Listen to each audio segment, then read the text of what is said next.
Welcome to the Dark Side of Seoul podcast. This is Joe. This is Sean. Thank you for joining us. This is one of our night recordings, as you can't see. If you're not Unless you're a patron. Unless you're a patron and watching the video. That's right. Yeah. On a Friday night. What are you doing on Friday night? Oh, no. I think everyone is quarantining on a Friday night if they're being responsible. If they're being responsible. Especially if you live in Seoul. If you live in Seoul. Stay inside. Stay inside, kids. Yeah. So we haven't done a night recording in a while. Yeah, it's been a while. And forgive me if I fall asleep halfway through the show. Because I am that boring. Not going to put yourself to sleep? I do that. It's always nervous when my daughter wants me to read her a bedtime story because I fall asleep before she does. Dad, are you asleep yet? What happened? Are you asleep yet? Because I'm falling asleep right now. I look, after this chapter, I'm gone. I don't care what happens to Harry Potter. I'm gone. I started reading a little while ago. I got my daughter a book. I think I talked about it before, called Monsters You Should Know. It's kind of like a bestiary of folk monsters from around the world, and Gumiho is in it actually. And the artist is fantastic. I can't remember her name right off. I'll post it somewhere. Okay. But she does beautiful work, beautiful art. And so she released this book, her newest book, Monsters You Should Know, bestiary of folk creatures from global folklore. And so now my daughter's obsessed, and I got it a couple months ago now, but she suddenly got obsessed with it. She knows all the monsters in it. You can just show it to her, the picture, because she can't read yet. She can read Korean. She can't really read English that well yet. Yeah. She's only 5. So if you show her the pictures, the drawings of the monsters, and she knows what it is, she's like, "Oh, that's a loco from Africa." African lore. That's pretty cool. That's pretty cool. And it rings a bell to draw you to it, and things like that. The closest we've got is my daughter's read a couple of Sabrina the Teenage Witch comics, and the comics you got. Yeah, she's gotten active on her TikTok account, which we supervise. Make sure we supervise. She does animations with the character Chara, which is this little girl with bloody eyes and a knife. She makes animations. Right. She draws a lot. Yeah. So what we're doing now, me and my daughter and I, is making our own bestiary. So we're coming up with monsters. And like their supernatural abilities, and we're drawing them. So I come up with one and I draw it, then she comes up with one and she draws it. So her most recent one, she calls it the tarantula ghost. Ooh. And it's a ghost, just looks like a regular spider, but if you try to kill it, it just keeps coming back. It keeps coming back. Oh gosh. Now that is a plot for something. That is good. Yeah. So she called it the tarantula ghost, or she called it first. It's interesting because when she says Korean, she says kamikwishin, which is literally spider ghost. But then when she says it in English, she'll say tarantula ghost, and she knows that tarantula is a type of spider. So I don't know why she did that. Well, and I came up with one. Yeah, I came up with one called what did I call the character? Terrafist Tress, and it's a ghost that takes the form of your favorite article of clothing. It mimics your favorite article of clothing. So if you really like that Knights of Ren shirt, and you're like, I'm going to wear my Knights of Ren shirt, and you put it on, it devours your body. So so it'll devour your torso and your Oh my gosh. Oh, that's awful. Yeah. So we're having Solo fun. Shirts. Oh my gosh. Yeah. So that's what we've been doing.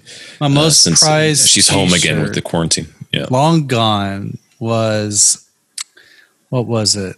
It was from the Jay and Silent Bob universe, the Viewisk universe. Mm-hmm. And it was the shirt that Jay wore in Jay and Silent Bob, their first movie. Clerks? Not Clerks. Strikes Back? Strike Back? That's the latest one. The latest one? Is that the one? No, that's the latest. That's like, is that Jay and Silent Bob Strike Back? That's still like 10 years old, right? Okay, they made a sequel of that one, though. Okay, yeah. Okay. Everyone's screaming at their iPods right now. That's right. This is like you posted the meme the other day I think it was our Ghost is really like, hold on. That's right. When people were like, I know what it is. It is Jay and Silent Bob Strike Back. Yeah, it is. Okay.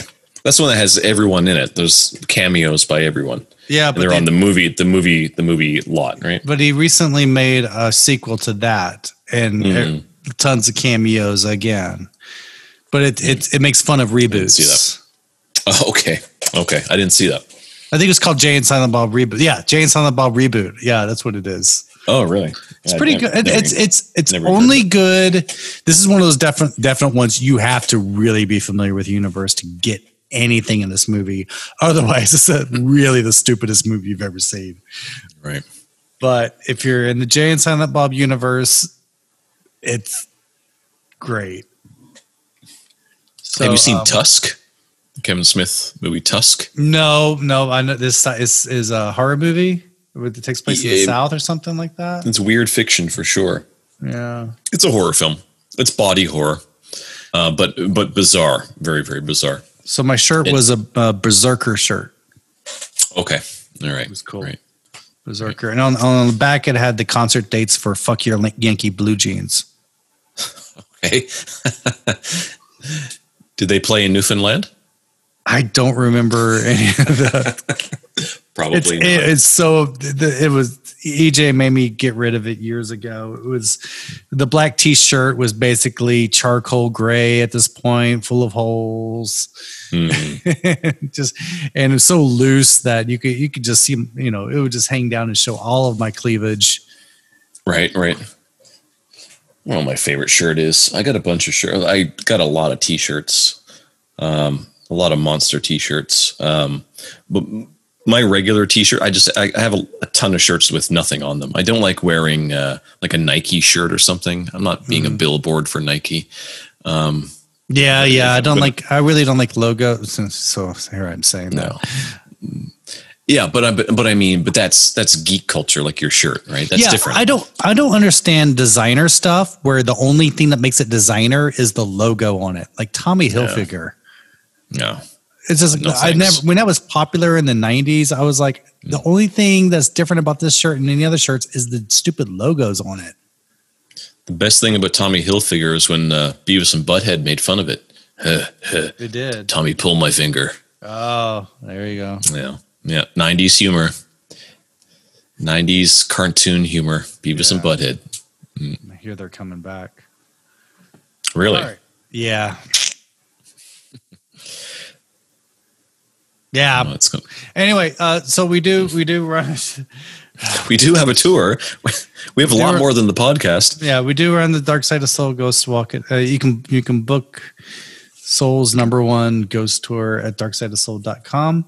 Also at darksideofsoul.com, we are selling the first Dark Side of Soul comic book, Weird Tales from Korean Lore, which it's a gorgeously illustrated book with 3 stories in it based on Korean folk tales. Sales are still doing well. Yeah, we're not on the New York Times bestseller list, but we're doing fine. I'm really happy with sales so far. If you include initial sales, the opening weekend at the Not Comic Con, great. Yeah, only the digital ones available outside Korea for now because coronavirus. And tough. the post office freaks out every time I go to drop off some books. I think I got it down now. I think it's because something's always messed up with the way I packaged it or the way the addresses are done. So maybe they're bored. No, because they're packed. Okay. No, it's just, and every time I'm there, it's usually the same thing. Same way I wanted to mail it every time, but she always asks me some question I can't answer every time. And if anyone's tisking right now and saying like, why isn't Sean helping out? Because I live in the middle of nowhere and there's no post office anywhere around me. Yeah. He's out in the boondocks. And I'm in a place that used to be the boondocks. That's why our post office is so crowded. Our neighborhood doubled in population in the past year. And we still have this tiny 2-seater post office handling everything. And they're just freaking out every time the foreigner walks in with his weird envelopes and with horror comics inside. Yeah. Anyway, indie comics. I'm able to send them inside Korea, and I think I got a system down to make it easier. It's just I have to rewrite everyone's email address. I mean, a mailing address to make it work with the Korean postage. Anyway, you don't want to hear about my problems. But we do have a Facebook page, facebook.com/darksideofsoul. Watch parties we do regularly, classic horror movies. Sean is starting something where we're doing Netflix is doing something on Korean folklore. What is it? Oh yeah, okay. Well, first, Netflix has the watch party system, so everyone might know Netflix watch parties. So I tested one out a couple weeks, well over a month ago now, with Angel, one of our top tier patrons, and she and I watched a couple episodes of the first the first couple of episodes of the new Unsolved Mysteries, which is a Netflix original. Okay. Quite good, really, really good. It's a different format. Robert Stack, but it's Robert Stack. Yeah, but it's great, and so yeah, there's a new Netflix show that's in Korean. It's Doshi Quidam, and that translates to City Ghost Tales. Mm-hmm. Quidam, dam is the word in Korean that means tale that's used for folk tales. So there's Doshi, like Kanshin city, yeah, and Quidam. So, but I think it's mostly based on urban legends. Gui, not gooey, so we're not grilling anything. Yeah, right. Not gooey. I could go for some gooey right now. I do that. I used to do that all the time. I misspelled that. Yeah. Oh, well, it's just glue. Yeah, you're right. Yeah, so it's completely different. The spelling.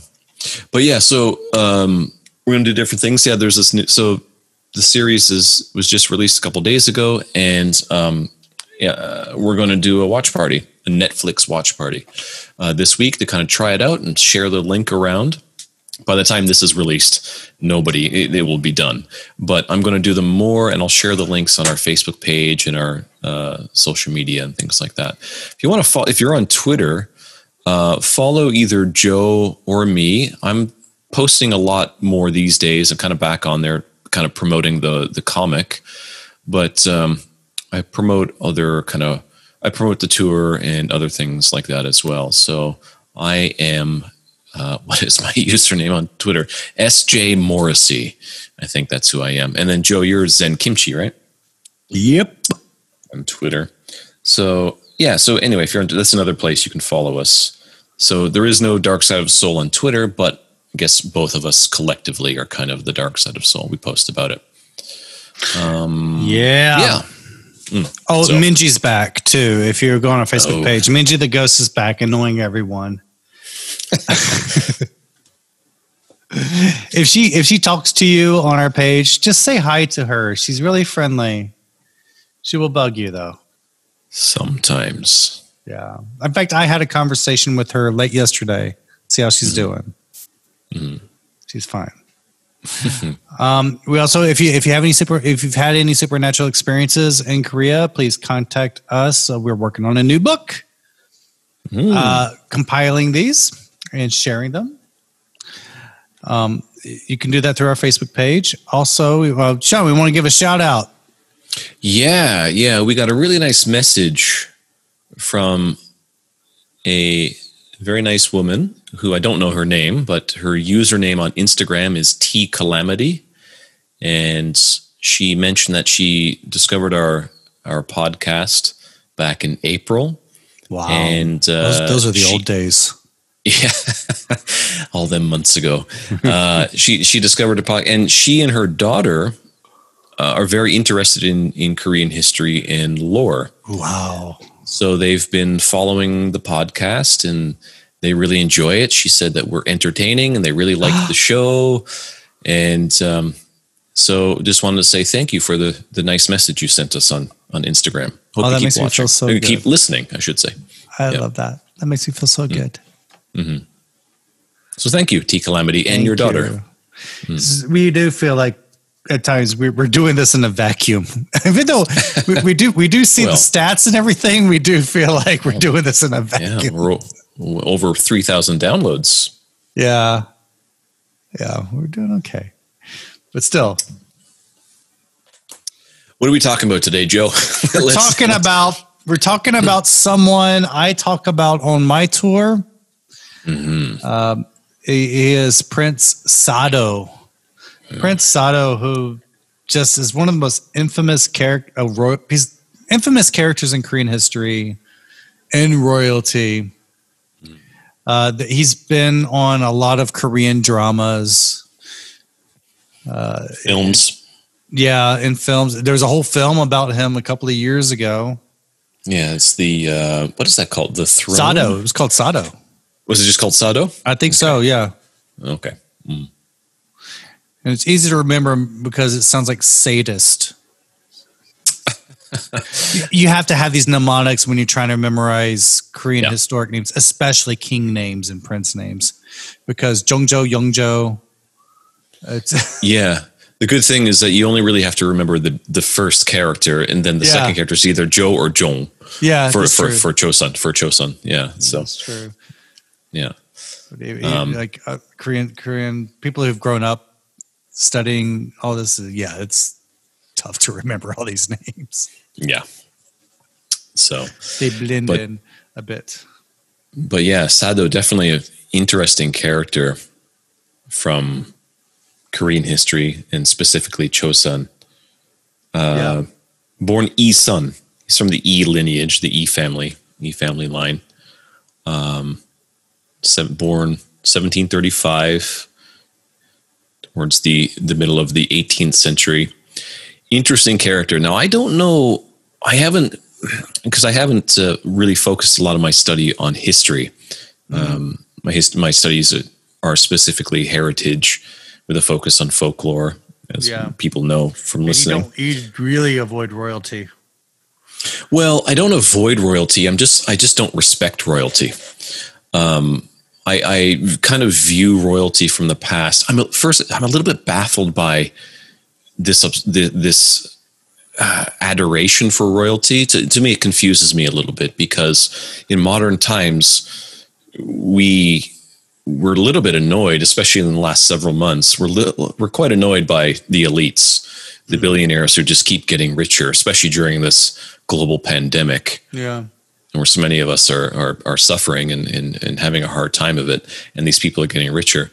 The elites, the royalty, the aristocracy, they were the elites of the past. So I don't understand how there's this kind of respect through history for these people when at the time, even though a few of the kings were reformer kings, and the son of Sado, was the great reformer king, and we talked about him in our second. Yeah, and we talked about him in our second episode about epidemics. Yeah.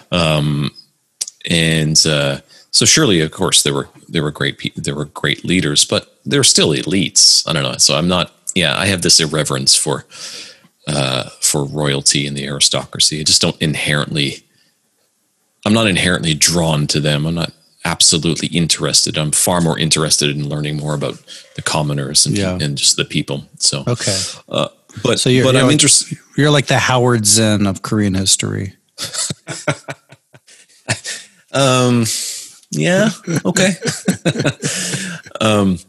But I'm interested in Sado Sado's story because there's so much involved in it. It's such a dark, twisted, interesting tale. It is. So, it's a car wreck. You just want to rubberneck and see what happened here.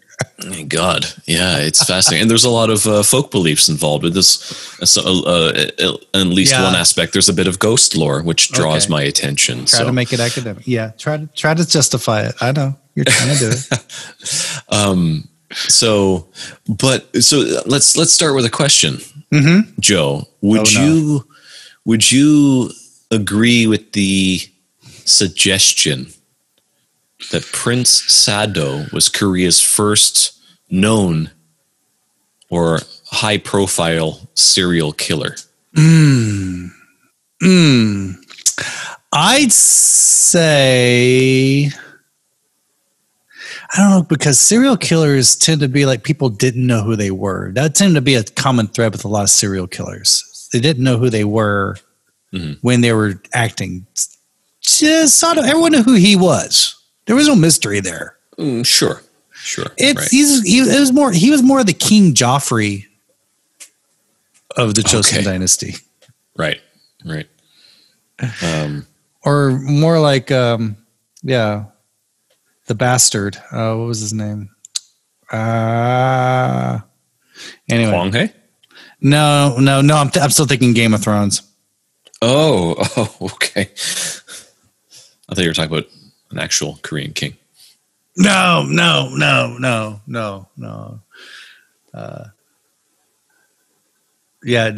But he was pretty bad. No, I think he's more like Joffrey. A bit. So. He was more like the bastard because it was his father drove him to be that way. Yeah. Anyway. Well, I think and I think what's interesting is that, like, we know about in Europe, there are quite a few crazy, bloodthirsty aristocrats throughout history. Elizabeth Bathory is the first one that comes to mind. This does to everyone, yeah. Yeah, the killer of virgins bathed in their blood and this kind of thing. Just complete crazy person. Absolutely nuts. But had the power to be a serial killer, but avoid any kind of real punishment for quite some time. No consequences. Yeah. So not initially anyway. Now Sado had consequences. Yeah. But a lot of his actions were kind of under wraps for quite some time. Yeah. So just to give a little bit more background. So he was born in 1735. He was his father, the well-known king Yeongjo, who himself kind of took the throne in a rumor of scandal. It was suggested that he poisoned his older brother, who was King Gyeongjong, beforehand, and the rumors that he had a hand in his death. And well, that'll be another episode. I know, man. Every one of these. Yeah. So, but there's no evidence for it, and a lot of historians kind of push back on that. There's so many factions going on, and rightfully so, because there is no evidence for it. So, but it's an interesting story. Don't let history get in the way of a good story. Don't let the truth get in the way of a good story. But yeah, Sado and his father, Yeongjo, had a pretty bad relationship, and really strained. Yeongjo would accost his son, Sado, Isun. He wasn't Sado. Yeah, Sado is his posthumous name, we should say. He's also known as Prince Janghon. Right. And his given name, Isun, his born name, his birth name. Yeah. But we're going to call him Sado through the whole. I think we're going to call him. We're just going ahead. That's his posthumous name is Sado. Yeah, that's right. So, very strained relationship with his father. His father would criticize him in front of people, in front of the court, and things like that. In front of the ladies, man. In front of the ladies in waiting and things like that. Yeah. So according to a memoir that was written by Sado's wife, Lady Hae-gyung.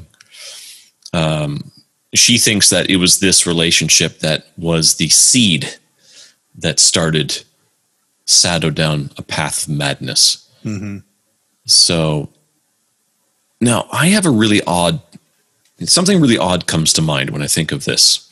The relationship between Sado and his father. Mm-hmm. I think of Michael Jackson and his father. Really?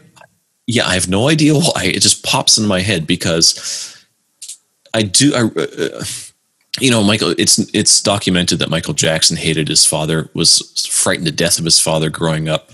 Mm-hmm. There's a lot of stories where when in the Jackson 5 and Joe Jackson, so his father's name. Yeah. He would walk into the room and then Michael would wet himself. So he was just so afraid of his father. He was beaten with a belt. And I think all this kind of early abuse, mental and physical abuse, just created these deep emotional scars that never healed. And that's what turned Michael Jackson into kind of the bizarre figure that he eventually became later in his life, and potentially a criminal. So, for some reason, the relationship between Youngjo and Sado brings Michael Jackson and Joe Jackson to mind. I don't know. That's weird. Yeah. Youngjo was never satisfied with whatever his son did. That's right. It's like, it's like he made him regent to help him prepare at age 15 to help prepare him for being king. Mm-hmm. And whatever he did was never happy. I think he just went and said, "Are you a doctor yet? No, you're not a doctor." All right. No. Yeah, okay. Anyway, that was a cheap joke. Because once he became regent, he would have had a hand in political affairs. Yeah, but he wouldn't even let him go into political affairs. He couldn't even visit the royal tombs until he was 21. Right. That's right. Yeah. Which is very important in Confucian society. Yeah. Very important. But there were a couple other, like predating all that, still like going back to Sado's youth, according to Lady Hae-gyung in her book, which is available. You can find her book. Pretty sure there are English translations of it. It's called Hanjung No. Excuse me. Published in the early 19th century. And she mentions in that book as well that when Sado was born, he was sent to live in a place away from his parents, and that's kind of the tradition. The crown prince or whoever the heir would go live with other people. And there were two interesting things that apparently happened there, or there were beliefs of things that happened there. First was Lady Hae-gyung believed that the place was actually cursed, and that the evil that was within this place, the curse that was there, infected Sado. So she had some sort of supernatural linkage to how she tried to explain his later madness and his violence. Also, at the time, the servants who were caring for him were loyal to King Gyeongjong, the previous king, Youngjo's brother. And since they were loyal to that previous king and he had died, they didn't like Youngjo. Yeah. So they may have treated Sado poorly. So it's a couple of interesting things there. The kind of where Lady Hae-gyung was trying to explain the seeds of his madness. Well, the thing is, Youngjo, the father, he designated two officials to watch over him, Lee Gwangjwa and Kim Jae-ro, and they were each from different factions. Gwangjwa, he was from the Soran faction, and Kim was from the Noron faction. Funnily enough, there's no one from the Moron faction. Okay. Keep going. There we go. That's my Groucho Marx. Anyway, this is a lot what we see a lot happen with the kings, especially in this period, especially during the Joseon period. It's just factions. There's always a north faction and a southern faction, but it's always something with the word nam in it or something with the word buk in it. Noron itself was divided into the namdang and the bukdang. Anyway, a lot of these kings are always pitting these factions against each other and always trying to maintain balance between these factions, even though these factions are constantly shifting like sand. Mm-hmm. It's so hard to keep track of them. But in this case, so he had both. I'll just sum it up by saying what faction he had: the Soron guy and the Noron guy watching over him, but he privately told the Soron guy to take really good care of him. And so the Soron guy ended up pretty much monopolizing much of Sado's education and made him what's the word I'm looking for? Oh my God, I forgot the English language. Made him a partisan against Noron. Against Soron. No. See, I'm getting confused all the time. He made him a partisan against Noron. Right.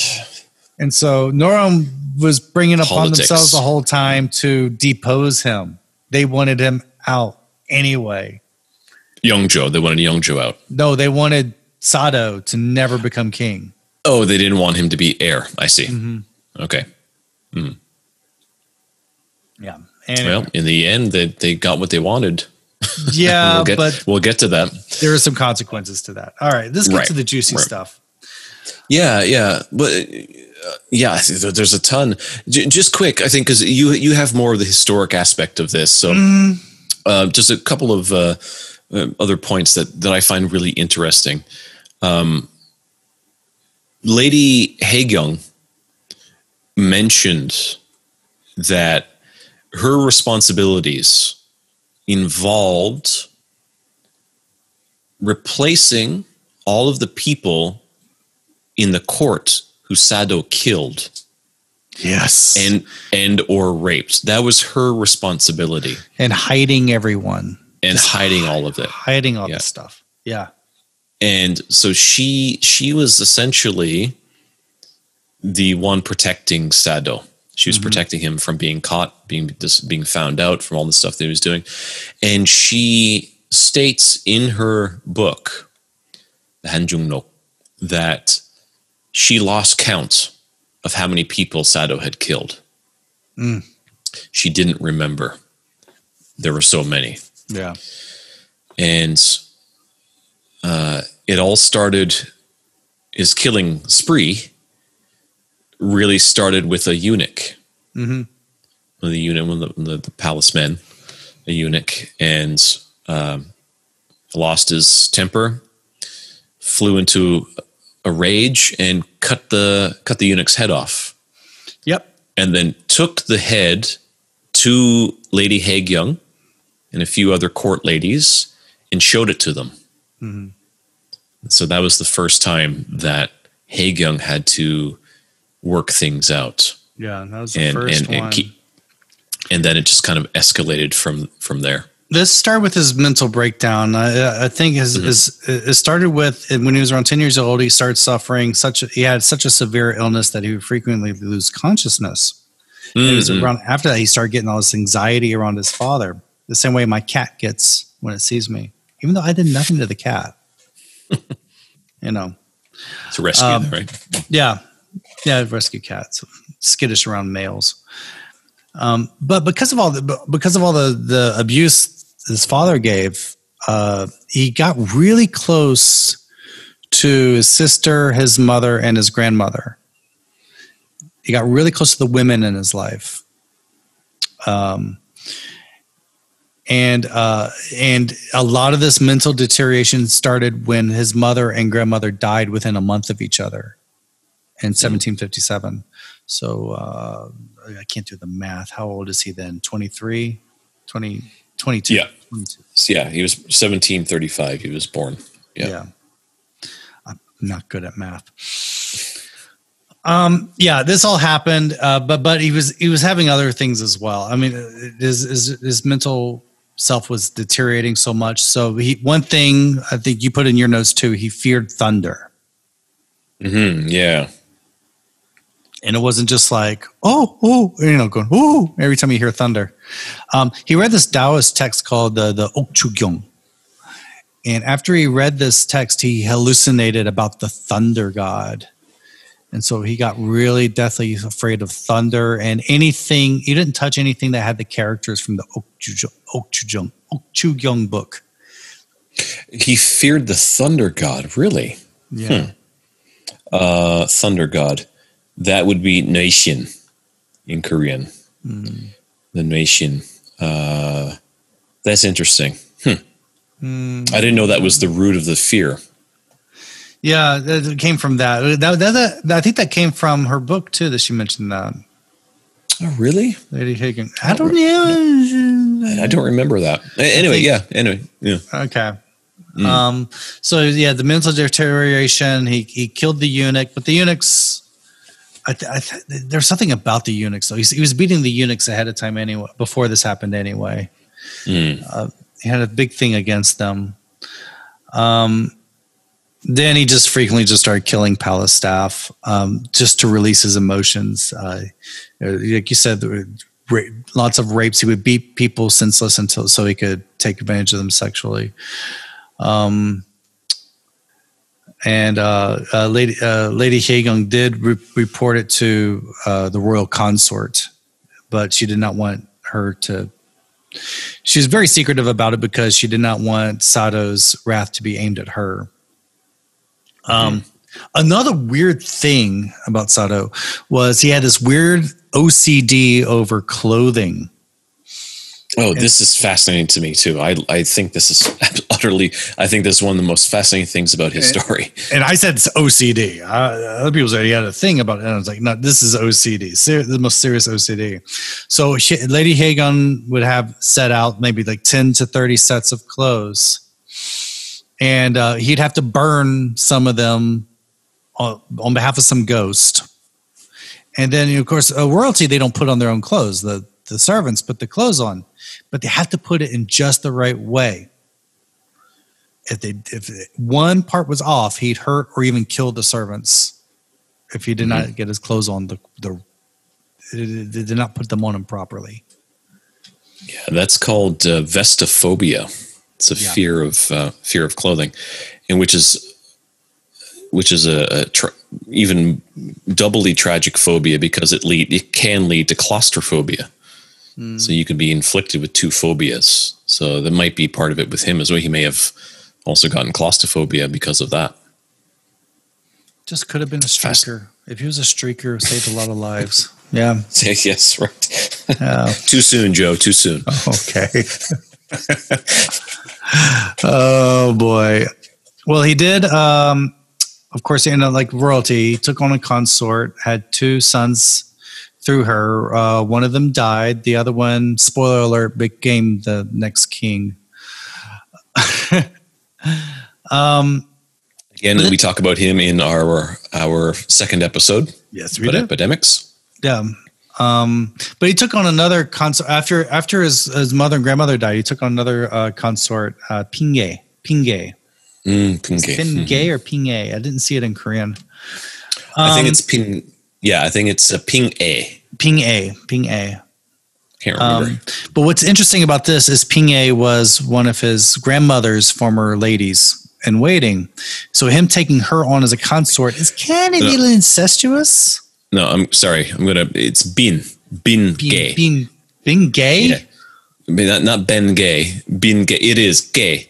So Bin, because Bin, like Hui Bin. Bin is, I think, in this one, I can't remember exactly, so don't quote me on it. But I really hate romanization. I couldn't find the Korean on this. The Korean. I have to look it up. But I think if I'm remembering right, it is Bin Gay because Bin is like Hui Bin. Bin being the Bin is a consort title. It's a title of the noble consorts. They're called the Bin, like Hui Bin. Yeah. Whatever. She's a muscle relaxant that you could cream. Bin Gay. All right. Too soon, Joe. But it was considered a little incestuous that he started shacking up with his grandmother's former servant. Mm-hmm. Yeah. So young Joe, his father, berated him for it. And Sado was so upset, he jumped into a well to get attention. Oh, really? Yes. Really? That's funny. It's like, yeah, you don't like me. I got to jump into a well. But he was rescued by the guards. He could have become a well ghost. Well ghost. Well, that's a deep subject. Mm. All right. So 3 years later, this is 1757. Of course, that's when his grandmother died. 3 years later, during his birthday, February 13th, 1760, had his giant tantrum in front of the family. Of course, his father wasn't there, but all the women, his children, all of his consorts were there, and he threatened to kill his sister, Princess Wawan. But he wanted something about he wanted her to influence his father to move the palaces so he could visit the springs at Onyang. And at this point, he started being very violent towards Lady Hyung herself. And he started getting way, way more violent. The next year, he beat Bingay to death. One of the many cover-ups that Lady Hyung had to do was she had prepared Bingay for funeral rites. Sado had left after he beat Bingay to death, and so Lady Hyung was preparing Bingay's body and for the funeral rites, and Sado just returned and acted like nothing had happened. Now that's like serial killer right there. Yeah. That's a serial killer mindset. Yeah. If he was a common man, just a commoner, I think he may have been performing all these kinds of tragic things at the time as well. Yeah. That still wasn't enough to. That still was not the tipping point. The tipping point was in 1762, the next year, where a court official, Na Gyong-gun, had really enraged Sado. But Na Gyong-gun brought up all of these crimes Sado had done and said, someone needs to do something about this. Sire, you need to do something about your son. He's a little asshole. So he's off. Yeah. It's a little off. Yeah. So Sado went to prove it, to kind of prove Na Gyong-gun's point. Sado threatened to kill Na Gyong-gun's son. and actually went to go through with it. He tried to sneak through a water passage to get to the upper part of the palace. Didn't find the son, but he was able to steal some of his clothes and belongings. Not sure if the clothes is related to the vestophobia. Yeah, I'm wondering things around. So rumors start spreading that Sado was sneaking around through the pipes or something, through the not through the pipes, but through the sewage. Yeah, the drainage. He was sneaking around underground the palace to steal people's children or to harm people's grandchildren. So the royal consort, Young, who is Young Joe's consort, really was scared that Sado was going to harm her grandchildren.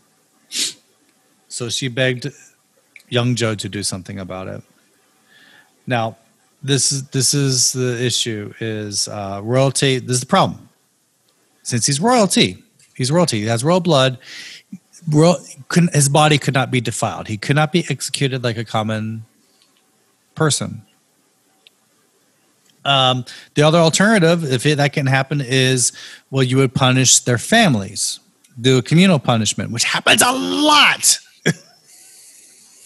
We're going to do other episodes where I'm going to talk about how people just watched their entire families die before they executed them. It was awful. They couldn't do that because they only had one heir, and that was that second son from his first consort is the only son that survived out of all the lineage, only male heir of that generation. And so they couldn't banish or execute Sado's family. So they had to come with a little, would you might say, a loophole.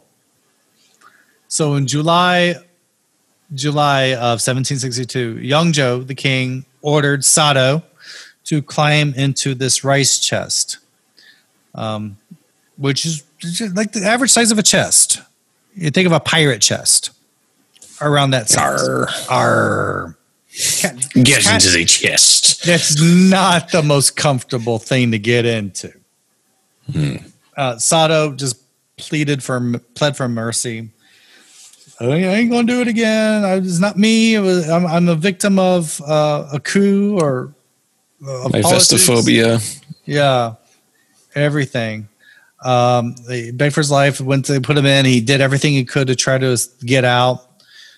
This is in Cheongyeong Palace, by the way, and I think I got it posted somewhere, like where exactly in the palace this took place.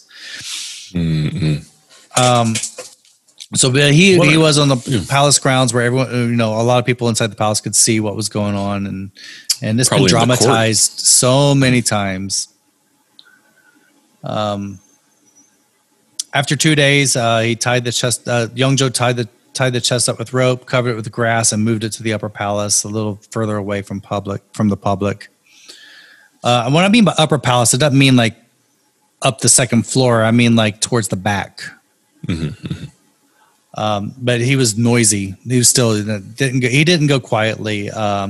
Seventh day, he started not responding well, and then they opened it up on the 8th day, and he had risen. Oh no, wrong story. Tasteless Joe. No, they found him dead. So that's the end of Prince Sado. No, there's a lot. That's not the end of our story, though. There's so much more. God, yeah. Afterward, there were petitions from young Confucian scholars, or others have said that, King, this is not very Confucian what you did. Not very kingly. Not very kingly. You're supposed to take care of your lineage. That breaks one of the relationships that are essential to Confucianism. And Joseon was a Confucian dynasty. We go to a Buddhism episode to talk about that. Right. Just remembering quick for anyone, like Confucianism says, kings have to be kingly. So even those who hold the title of a king, if they're not kingly, then they're not true kings. But those who don't hold the title of a king can be kingly, and they are kings in a different way. So that may have been part of the idea at the time, like what you're talking about. I think that's the creed for Las Vegas Elvis impersonators too. You don't have to be a king to be kingly. You got to be kingly when you leave the building. Oh. And we're not drunk. Well, I don't know about you, John. I'm not drunk. I'm only one beer in. Yeah. How long's the show tonight? That's a rather personal question. All right. So, posthumously, the Yeongjo gave him the title Sado. Prince Sado. Crown Prince Sado. Which means thinking of with great sorrow. Like, I regret killing my son. So restored him to the position of crown prince, but forbade his name ever to be mentioned during the rest of his reign. Yep. So didn't want to be reminded. Didn't want to be, but also it's kind of like we don't speak that name here. Yeongjo dies, and Sado's son rises. His royal name, posthumous royal name, is King Jongjo. It's temple name, yeah. Temple name. And they said first statement he said after he was crowned king was, "I am the son of Prince Sado." quite a powerful thing at the time. That is a very big thing to say. Who became the optimal example of filial piety. Of Confucian scholars just look up to him because Jungjo did everything he could to appease his father's spirit. Sado was originally buried at Beibongsan, the mountain in Yangju. He moved him to Hyolungwon near Suwon in 1789, around when the U.S. Constitution was signed. This is what I do, is when I see dates, I think of what else is happening in the world during that time. Yeah, it's a good way to connect it for people so they can get an idea of how long ago it was. Yeah. Connect it to dates of events that they know within their own history. The whole Sado Jungjo thing happened all during the American Revolution, the American Revolution and Rip Van Winkle and all that stuff. So he built Hwasong Fortress. Jungjo built Hwasong Fortress as a memorial to his dad. And if you go visit it this day, and it's in Suwon, in Samsung country, if you go visit Hwasong Fortress, they do have a replica of the rice chest, and you can take Instagrams inside of the rice chest. Bonus. If you're so inclined. So, did you have anything to add at this point so far, Sean?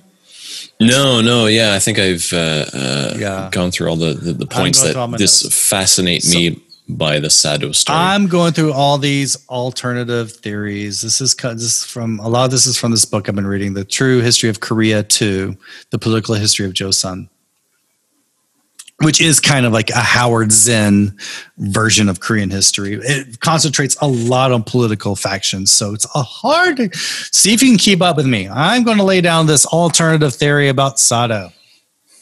He was framed. He didn't commit all those murders. He did beat his wife, and she got revenge by painting him as this villain. That's the alternative theory.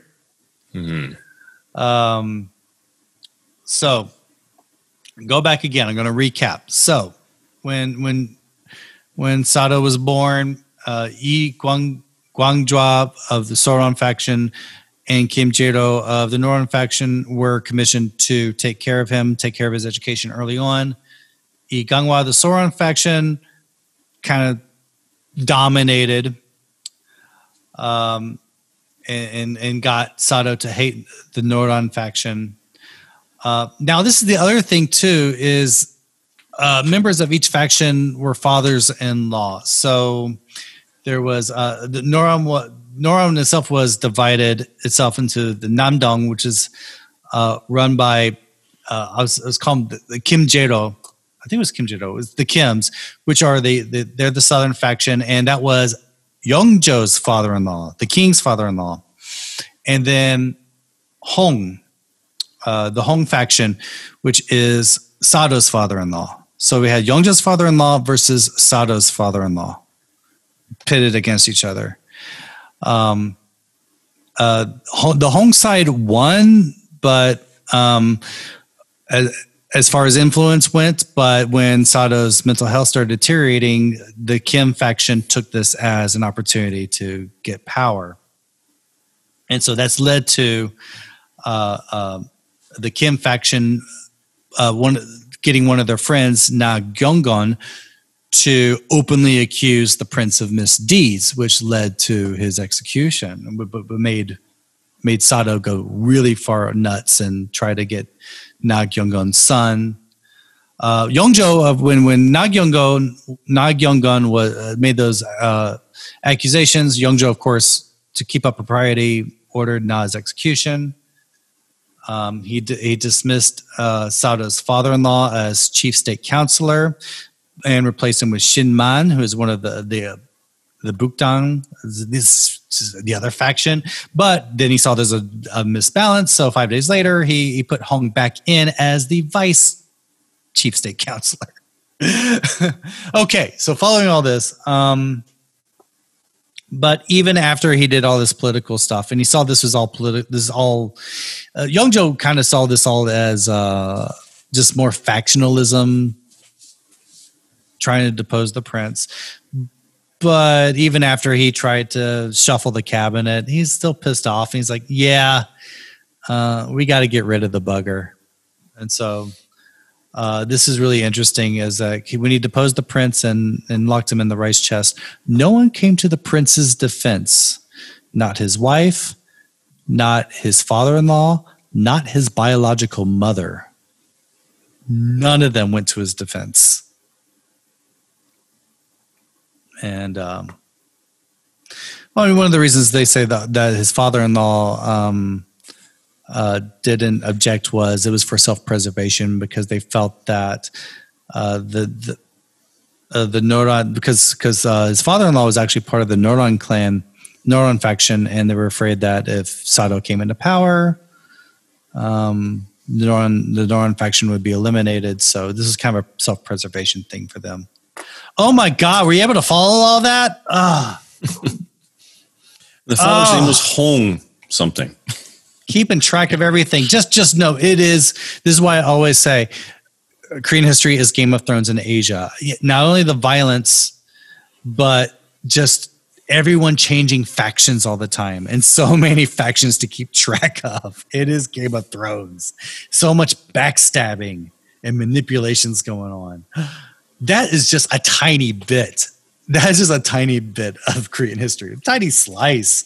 Yeah, that's just Prince Sado's story. That's just like maybe like 10 to 15 years in Korean history was what was going on here. Right. Yeah. The consequences of this now, from the scholar's point of view, later on, looking back, you could say this was the beginning of the decline of Confucian ethics. This was a Confucian monarchy. I know people hate saying, people say Confucian this for Korea, always using blaming Confucianism for everything. But the Joseon dynasty was Confucian, and it was Confucian scholars who kind of were the Jiminy Crickets for the king, whispering in his ear being his moral guides. And Yeongjo kind of pushed it. And even though, Sado was a bad character, but they think still father should not have killed his son. King should have acted kingly. So after the Confucians themselves just became lost, and they didn't really hold true to their values much. They were more into self-preservation. Also, poverty was a big deal, because I think we're seeing this now today. It's so funny how when you read Korean history, it's like, oh my God, this sounds like today. There were too many scholars. Too many scholars, not enough jobs. Does that sound familiar? Too many college graduates, not enough jobs. But this is the other thing, is like scholars couldn't work or run a business. They had to grow their pinky nail to prove that they did not perform manual labor. They did not dirty themselves with money or business. And so a lot of them were just poor. They were poverty-stricken aristocrats. Getting into government office was the only way a Yangban scholar could make money. And by this time, only 6.4% of people who took the exam got jobs. Even the ones, they passed the jobs. Some of them would pass the exam and still wait 20 years before they're able to get a job. This sounds eerily familiar. And also this insistence of, I'm a scholar, I don't do menial labor, which we might find a few college graduates here have that attitude as well, living with their mommies, not going out to just work at a restaurant or to do something to get some money. So they say this is when power shifted from being a Confucian monarchy to be more of an autocracy. I will go even further and say this might be the beginning of the end of the Joseon dynasty. This is when it started to rot from its core, because it's lost. This is the cycle you always see, the up and down of golden ages versus dark ages, of dynasties, how you have the dynasty comes in all fresh and new with new ideas, and then it goes into itself and it loses its values, becomes decrepit and dies away.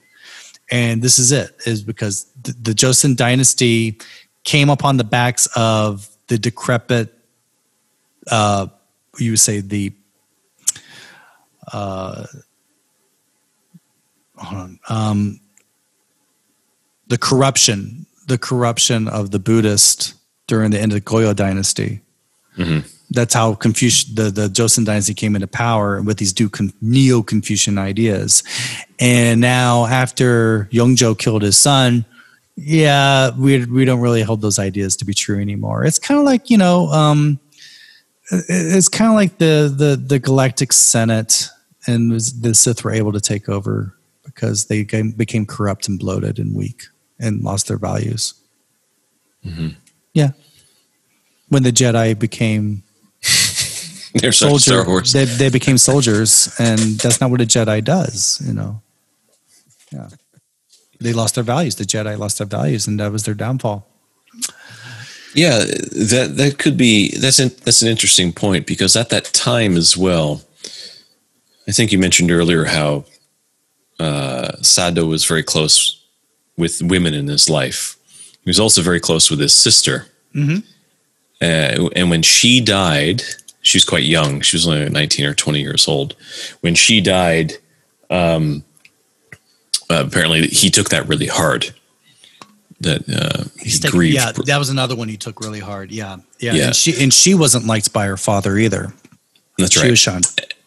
And she died of measles, the Hongyuk, which was the great disease of the time. And all this like a 2-century period of the Joseon dynasty dealing with measles. And I think for a lot of people that just kind of represented how, when it comes down to it, no one, regardless of your level, your class, your status, disease doesn't care, and it can make its way in, can infect you, and you can die.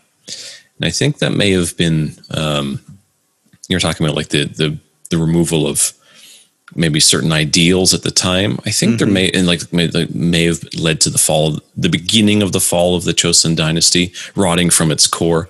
Yeah. I'm often curious if there was kind of a shift in ideology at the time. People in the upper class thinking it's like, oh shit, actually, yeah, we're not immune to any of this stuff. That could have been a factor as well. Yeah, we can die of all these same things that the commoners die from. So I would love to have when Robert Neff comes on. One day we'll have Robert Neff on. When Westerners' first impressions of Korea, and this is in the late 1800s, was you have a lot of lazy scholars. It's just right. all these guys who just read books all day. They don't do work. They don't make money. They're poor. And then the country's full of them. There are too many of them. Yeah. Yeah. Very, very bizarre. Very, very strange. Different culture, different time. Yeah. So the Westerners came in on the tail end of this that started at this point. I'd say this is the turning point in the Joseon dynasty, one of the great turning points in Korean history, and why I find it so interesting. Yeah, that's the last 150 years of the Joseon dynasty, 150 years or so. Yeah, thereabouts. Interesting stuff. I mean, you get bright spots. I mean, Jongjo was a bright spot. Mm-hmm. Yeah, that's right. Yep, the next king. Yeah, the reformer king. Yep. But the Confucians, which were the basis of that dynasty's philosophy, pretty much had given up. Yeah. Yeah. You see that a lot. You see that a lot of people who start a great philosophy and then it just gets perverse and rotten, and it becomes all about self-preservation and politics. Mm-hmm.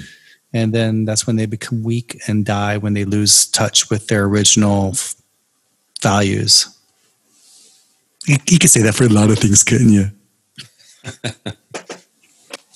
All right. Anyway, thank you for listening so far. Joseon, do you have anything else to add to this one? That's it for me. I think I'm done. I've been wanting to thoroughly do Sado. Thanks, Sean, for pushing me to do this. Break out my books and get all the details straight. Yeah, because you share a little bit. because it's such a long, kind of complicated, complex story. Well, that's what I knew. It's like, I'm one of those people. It's like, I kind of know that I've read the stories and I know the general stories, but if I tell it, I'm going to miss some details. So I have to go back and read everything all over again to make sure about the details. The clothing thing was kind of new. I didn't know about that. You know, it was these things. So I was, when you mentioned it, I was kind of scared. It's like, oh man, I'm going to have to break it, because there's a lot of details I wanted to get into this. Yeah. We're not really going to go back and do Sado again. I don't think we would. There's no reason Probably not. No, yeah. I think we covered everything. But this will be one of our basis episodes, by the way. I know you're listening at the end. I should have said this at the beginning. We're likely going to refer to this episode quite often as we move forward, just like the epidemics episode. That's right. And the rise and fall of Buddhism. Those are really good ones to refer to. Yep, kind of linked history here. So if you can go back and find those. Wherever you get your podcasts. This is cornerstone content. All right. Well, thank you everyone for listening. Just once again, if you want to hear more of this, you can hear my condensed version on the Dark Side of Soul Ghost Walk. You can book that tour at darksideofsoul.com. You can also get our new comic book, which is amazing. And I'm not just saying it because I did it, because I'm involved in it. It's just gorgeous to look at and to read, and it's such good stories.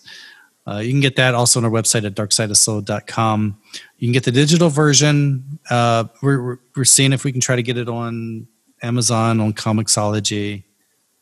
We're waiting to hear if we get approved. We don't know yet. But follow us on Facebook, on our facebook.com/darksideofsoul to get the latest news of what we're doing, and my weird dad joke memes, and watch parties and weird discussions. And Minji the ghost will bother you. She'll text you and just talk to her. We'd like to really thank our top. Well, we love all of our patrons. Thank you guys for helping us out. If you want to become a patron, just join us at patreon.com/darksideofsoul. I want to thank our top tier patrons: Angel Earl, Joe Bonamini, Sharon Cullen, and Jamie Staley.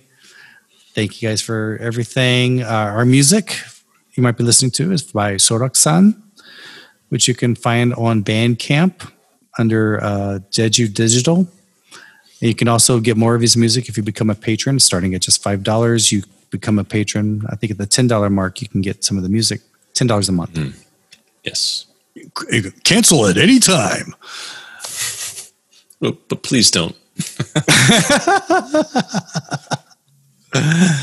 Repeat the call that if you've had any supernatural experiences in Korea, please contact us. We'd like to know. And if you just have anything we love hearing comments and feedback. We like feedback. What do you like? What do you want to hear more about? What parts of the show do you like? What would you like a little less of? Maybe. But I know you mostly like everything. That's why you're still listening at this point. All right. Thank you, everyone. Thank you, listener. Until next time. Thanks, Angel. Thanks, Angel. Stay spooky. Good night.